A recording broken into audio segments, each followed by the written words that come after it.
What's up YouTube, Jack Sutcliffe here and welcome back, or if you're just tuning in, welcome to the channel. I hope you find the information today very informative, especially if you're thinking of immigrating to Canada or even just thinking about visiting Canada and needing some cheap flights.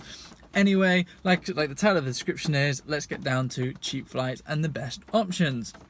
So, many of you may have the presumption that flying to Canada from the United Kingdom is quite expensive, similar to the likes of some parts of America, Australia, which can ride up to like £1,000, £1,500 return. Fortunately enough for Canada, this is not the case. Now, you do need to do some homework, you are going to have to put a bit of time in, however you will reap the rewards by doing so. So, roughly how much is a flight to Canada?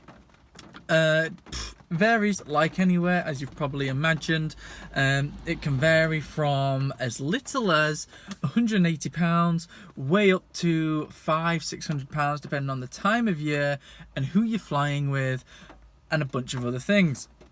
So first things first, I want to let you know the options that you have of selecting your flights. The main providers are, you've got Air Canada, you've got WestJet, I believe British Airways fly with them, there's then I think Norwegian Airlines or something like that, but they normally seem to be the big ones which I found myself. For me personally, I find WestJet, which is more of a budget airline, to be the best. Yes, they haven't got no necessarily fancy services or anything like that, but in terms of the price of the flight, the price of your seat, and then the quality of the staff, the food, the service, you cannot knock it. The best comparison I would say is comparing it to EasyJet, but then it being a cut above that. So yeah, really can't knock WestJet, and I would personally myself go with them hands down every time. And over the past couple of years, they are the people we have chose to fly with every time because they are the cheapest. The entertainment's great from both in-flight services and that of the staff, who are super friendly. Thank you guys. So from that, you've got an idea of the airlines to go for, the airlines to look with. In terms of the cheapest times to fly, this can vary from flying out on a Friday or a Saturday, and this is normally because on a Saturday not many people want to fly on a Saturday or even a Friday because they've got work or they don't want to waste the weekend, they want to get the most out of it. So sometimes a Thursday or a Friday can be a bit more expensive, and this is where doing your homework, everyone, comes in and just playing with the dates a bit, playing around. In terms of the cheapest times to come back, again, this can vary from a Sunday to a Monday, sometimes a Tuesday, or depending on the time differences of when you fly back, getting like a day over flight. So for argument's sake, when myself immigrates to Canada very, very shortly, which I cannot wait for, we fly on Tuesday the 5th of June, but then we land we've got a connecting flight in Toronto, but we then land at our destination midnight Monday / early Wednesday. No, midnight Tuesday, early Wednesday.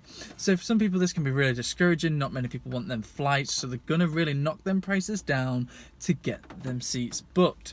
Again, not necessarily the most desirable, but if you're on a budget, especially if you are immigrating or you're wanting to see the world, this is a great thing to do. So you've got the days of which are quite cheaper to go for. After that, in terms of the time of the year, this can vary significantly. So at times of the year where I personally thought, I'm hoping this person is not going to rear-end me, because if they do, I will know. Anyway, as I was saying, in terms of the cheapest times of the year to fly, this can vary. We thought like May, June would be quite expensive, or even the summers would be really expensive because it is so nice, but actually some of these are really cheap, and January time, February time can actually be quite expensive. So like I say, you really have to do your homework from this point of view. You know, don't just see a price, think, right, that's it, click it, book it in, and you're sorted. Look, guys, and then this actually leads me quite nicely onto my next point of what I want to talk about. You've got multiple sites which you can book your flights through. You can go, like I say, directly through the airlines, WestJet, BA, Air Canada, and so on and so on, which I would say is maybe a good benchmark to get an idea of prices. However, ideally, I would say go to your comparison websites. Now, this is where it gets a bit tricky because, again, you're wanting to look at prices, and the best way to do this from my experience is to look at the whole month, because then straight away you can see when's cheaper to go out, when's more expensive. You can look at different months. You can really play it by ear, everyone, and work out the best price and the best time for use. In terms of then the comparison sites, because there are a few of them, from my experience, I know a lot of people rave about Kayak, which from my experience personally, it is no good. For me, Skyscanner every time just seems to be the cheapest, have the best options, but again, that's from my experience. Maybe that's because of the days I personally need to fly on, but yeah. From that though, again, don't be discouraged by the initial price that you see. Both times when me and my partner have flown to Canada in 2016 and 2017, we booked a single flight from London Gatwick to Vancouver, or we were going to, and the price of that single flight there and then coming back was looking at about £550, maybe pushing 600, and we was like, oh my god, this is actually quite expensive. You're probably thinking right now, Jack, you said it's like £180, what's going on? Well, hang on.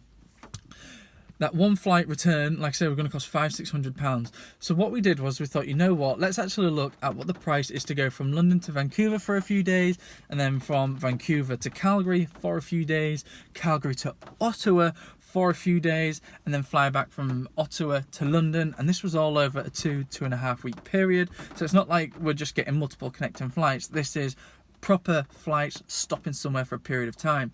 So we booked this in.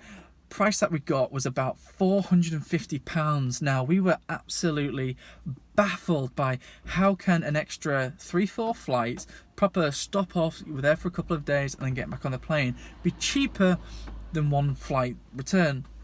Now, I'm not going to lie, I do not have a clue. I'm assuming it's got something to do with the airline's statistics, such as bums on seats, fulfillment rates, all that sort of stuff, and they can afford to give you a reduced rate to try fill them seats. Like I say, that is the only thing I can think of. Again, this time when we looked at going from, again, London to Edmonton, we were looking at about £400.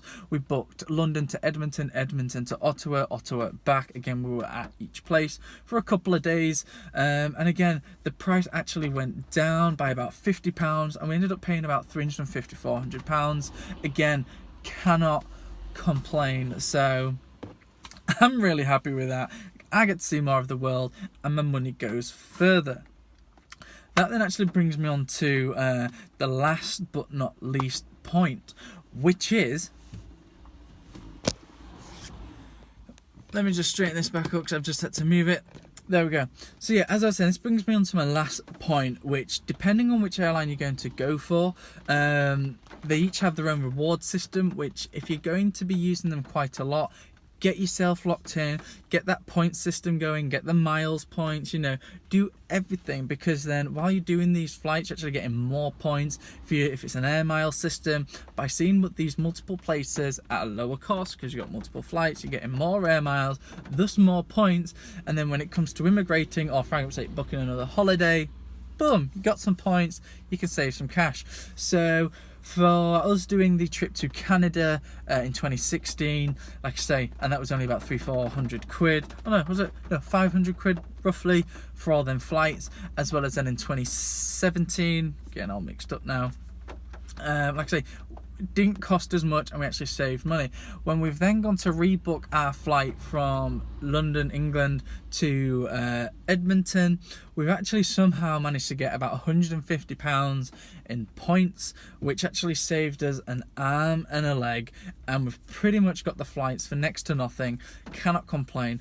But at the same time, taking into account everything I've said so far, we were watching the prices on Skyscanner. We've done like a 2-city drop if we need to, just to take a bit longer to get there, bring that price down. And the layover is only a couple of hours, which you're going to want that for emigrating, by the way, which I will get onto that in a different video.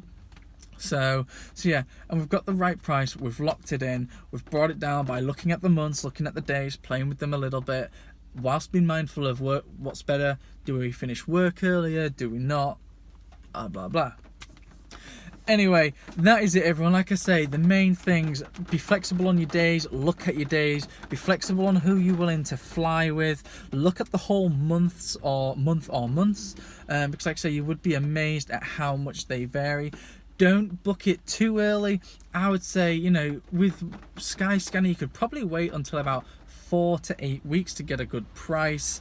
And like I say, just be careful. Don't jump straight in. Wait for them sales, everyone. You know, patience is a virtue, as they say. Unfortunately enough, this early on, if you're planning, you can really kind of rake that virtue. Bit of patience and you will save a bit of money. Anyway, everyone, I hope you found this video informative. If you have any questions or anything's not made sense, or you want any advice about immigrating to Canada from the UK or even anywhere else in the world, or anything else flight related, please just ask me down below and I will help as much as I can, because that is one thing that I love about Canada, is how everyone is just so helpful and wants to help people get there and just share their amazing country. Anyway, thank you, everyone. I'll see you later.